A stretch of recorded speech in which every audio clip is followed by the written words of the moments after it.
Welcome to the Fabulous Lifestyle Radio Show, where we talk about food, fashion, finance, and foundations of life. We are live on KCAA Broadcasting Network, 10:50 a.m., following broadcasts in 102.3 FM and 106.5 FM. We are serving the world one household at a time. KCAA is affiliated with CNBC, NBC News, and NBC Sports. We are sponsored by Sheltered Studios, Fire Up Connect, and Kimiator Peak Performance Coaching.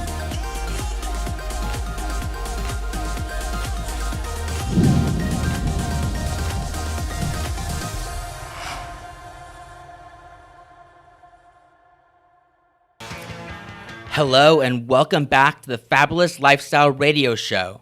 I am your host, Jonathan Bash, and our topic today is fashion.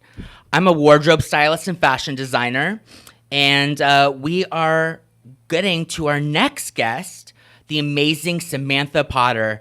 Hi, Samantha. It is so great to meet you and speak to you today. I know you own an incredible wedding center in Diamond Valley and have planned an enormous amount of weddings. You are also an expert in the wedding planning field. I wanted to break down the bridal industry and focus on all the bridal dress trends you have encountered in your impressive career. How are you? Samantha, are you there? I am. Oh. I don't know what happened, but I'm back. It's okay. Did you hear your amazing resume that I just repeated? No, I didn't. Oh, I promise you. I I promise you, I put you on a great pedestal because you worked hard and you deserve it and you earned that.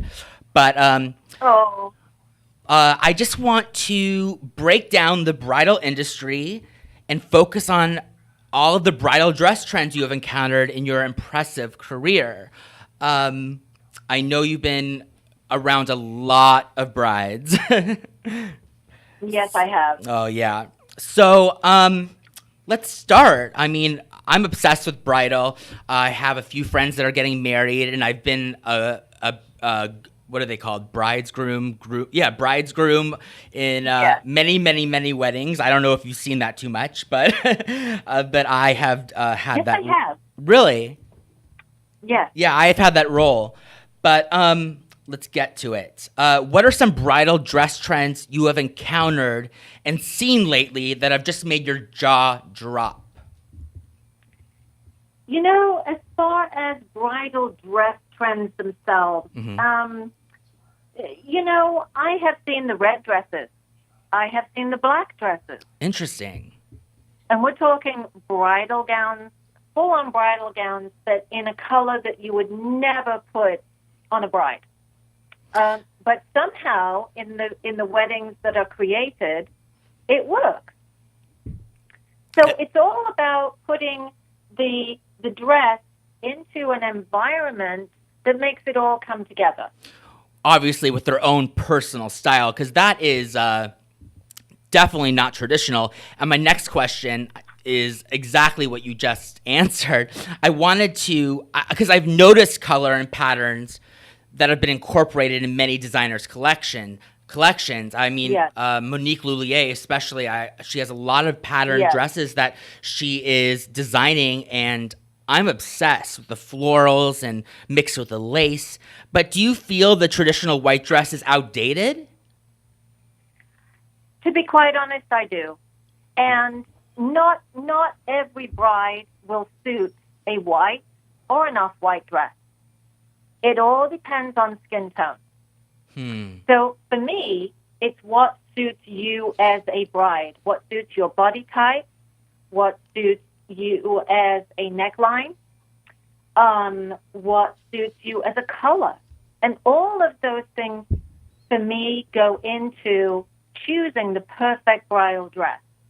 And a lot of people want to take an entourage with them Yes. to the bridal salon. Done that. Yeah. And that can be a good thing and a not so good thing. I'm sure everybody's seen the program. Say yes to the dress. Say yes to the dress. Yeah, that was my next question.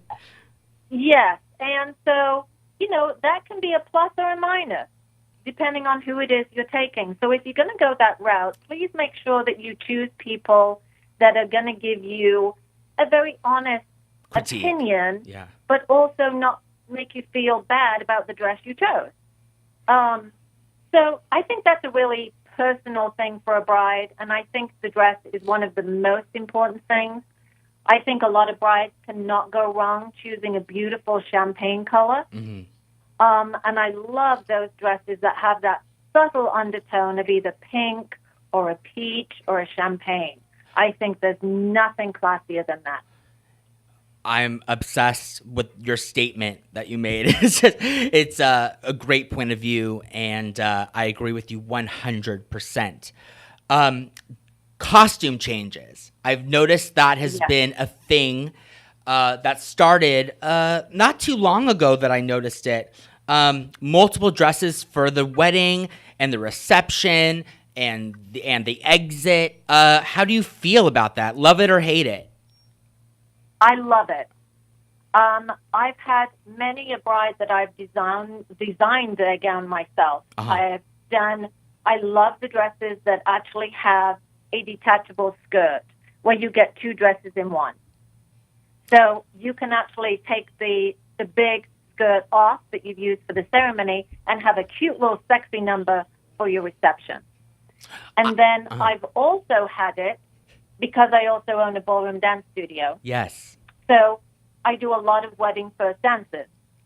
So a lot of brides are getting more and more creative with their dances and having me go outside the box on choreography that we have to actually change out of their bridal gown into something more appropriate for their dance, and then they can change back after that's over. So I am all for many different changes throughout a wedding, but I'm OTT, so I just love that anyway. To be honest with you, to prepare for this interview with you, I watched Say Yes to the Dress last night. So I'm fully educated when it comes to everything that you're saying. I've designed wedding dresses for multiple people. And to be honest with you, it's probably the thing I loathe the most. Brides have their own point of view. They know exactly what they want, and as a designer, that's hard to design because you're not using your creativity. You're doing exactly what the bride wants. But I want to know. What kind of fits have you been noticing lately? I mean, there's asymmetrical, there's A-line, there's mermaid, there's fitted. What's your favorite, and what have you been noticing? You know, there are some styles that will just never go out because, again, for me, it's not about sometimes the style, it's the body type, and I cannot stress this enough. The dress you choose for your body type can make or break the dress. And so I just think if you have that felt figure, that you're nice and tall, and you want to carry that mermaid with the big skirt at the bottom, I think that would be absolutely incredible. If you want to go for the ball gown effect as a bride, but you are more on the short side, that's not going to be good. Exactly. So again, you really have to listen to a designer and also take into account what looks phenomenal for you and not go in there with one thought process and try and stick with it. Yeah. It can change. And I think that's one thing we've learned from the pandemic. Things change. Completely. So, I think to be flexible on a gown appointment in a salon is crucial because what you walk out with may not be the intention of what you walked in hoping to find. Totally. I mean, this is a breath of fresh air because you are so educated in this because you've experienced this forever. And I mean, I really, really, really, really enjoy your point of view. Do you have a... And I've seen some incredible dresses, by the way. I mean, I've been going... I have two friends that are getting married, and I've been going to the bridal salons, and they've been trying on different things. These dresses go from $10,000, $20,000, $35,000. Do you believe in investing in a dress you're only going to wear for a few hours? That's a good, again, that's a good point. It's the same. I'm going to answer it the same as I do for the overall package of a wedding. Uh-huh. If you have the money to spend, do what makes you happy. If you want to spend $30,000 on your dress and have it be hand beaded, fantastic. Go for it. You'll look stunning. If you don't have that kind of budget, you can look incredibly stunning choosing the right gown. Sometimes it has nothing to do with the price tag. I agree with you, but a lot of women think the higher the price, the better it is. Yes, they do. And that's not always the case. Again, it's just being educated on fabrics. And again, I'll keep saying it. People are going to be sick of me saying it. Your body type. It's basically all down to that and the color that you choose. And a gown that's inexpensive can look stunning. Completely agree. I know it's there's so many designers out there, but do you have any favorite designers? Have you seen anything consistent? Like, have you seen like certain brides all pick the same designer that you like, a cult following or anything like that? Oh, yeah. Yeah? Well, I'll tell you, as much as I can, I will promote this gentleman. If you've never heard of him, research him. And it's funny that your last guest, Honeybee, yes, was talking about fashion in the Philippines. He is a Philippine fashion designer. No way. But does absolutely exquisite bridal gowns. His name is Leo Almodal. Absolutely amazing. The pleats in the skirt are off the chain. They are incredible. So if you have an opportunity, just go online and check him out. Say his name one more time. Amazing dresses. Leo Almodal. Almodal. Leo Almodal. Oh, thank you for advertising him, because I'm sure a lot of people don't know what outlet to turn, and hopefully they'll be inspired by this designer. This gentleman is very quiet about what he does. He's very quiet about what he does. You can find him on Facebook. I am giving him a little plug here. Please. He's come out a little bit more recently in the last few months by actually attending some of the weddings that he does of his bride. Mm. And because he's in the Philippines, obviously not everybody's going to get the opportunity to fly and have a dress made by him. But he works with everybody all over the world. So there is a system they have to make that happen, and the tailoring is exquisite. That's great. I'm definitely going to research him, especially you've seen it all. He does amazing gowns, red carpet gowns. Oh, wow. I mean, you've seen it all, and I'm sure to plug someone is a huge it's a huge accomplishment for him. I mean, you've seen it all, so for you to talk about him, I'm sure he'd really appreciate that. I want to talk about... The guy's very down to earth. Amazing. I just wish the viewers can see what we're talking about right now, but I'm going to push them right now. Push you listening to please look him up. But I wanted to also talk about just you and your business, your wedding center. Planning is difficult because you're dealing with so many different personalities. What is your favorite thing about doing that, and the thing you hate about doing that? Gosh, that's a tough one. I don't think anybody's really asked me that before, because really, overall, I love doing it. Aww. I love doing it. I am the queen of hospitality. So for me, when a bride walks in and she has only dreamt about what it is that she wants her wedding day to look like, yes, and she passes that on to me and I create it and make it happen, that is the ultimate best. Yes. For me, that is my job done. Sounds like an amazing, fun job. A career, it sounds like an amazing career. It is. It's hard work. Like you say, you're dealing with multiple personalities.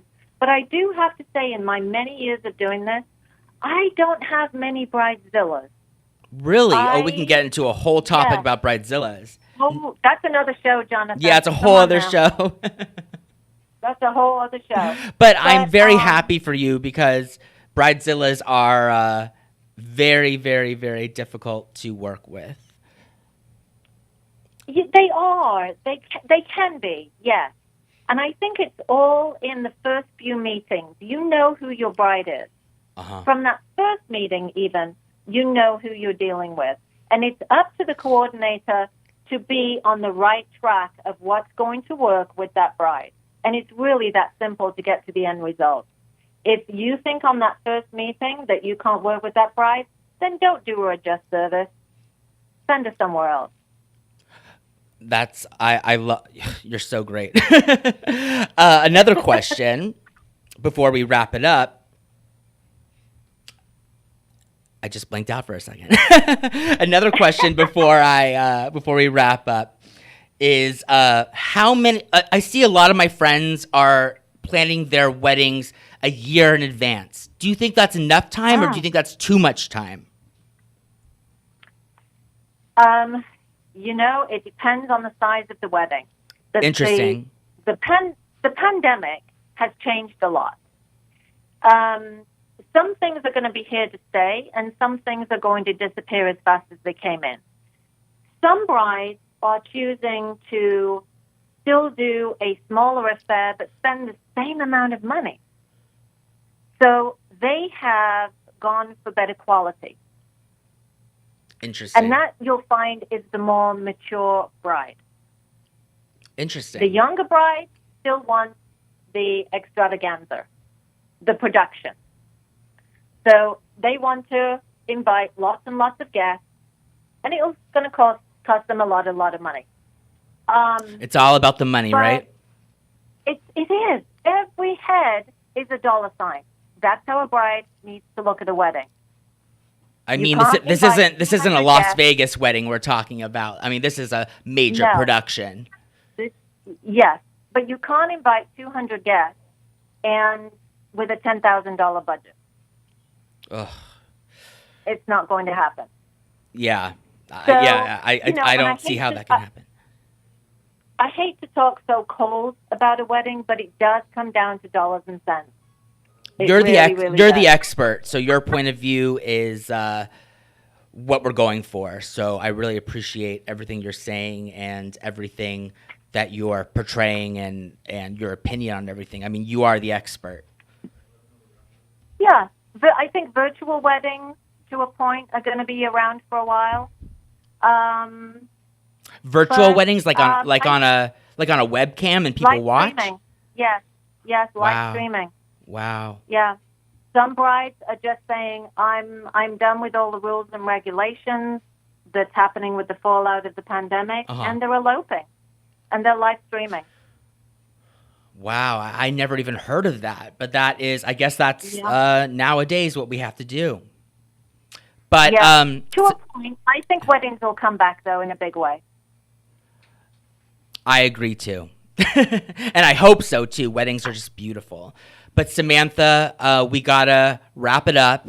I appreciate your point of view so much. You have been so incredible, and I wish you the best, and thank you for your insight. Oh, thank you, Jonathan. It was an absolute pleasure. We'll speak again. Thank you. Take care.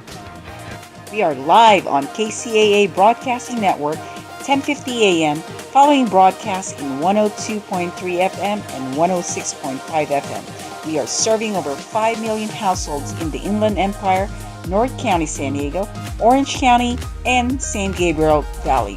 We are serving the world one household at a time. We are also in iHeart, Spotify, Tiki Live, Ustream, Apple, iTunes, and anywhere with your favorite podcast. KCAA is affiliated with CNBC, NBC News, and NBC Sports. We are sponsored by Sheltered Studios, Fire Up Connect, and Kim Yater Peak Performance Coaching.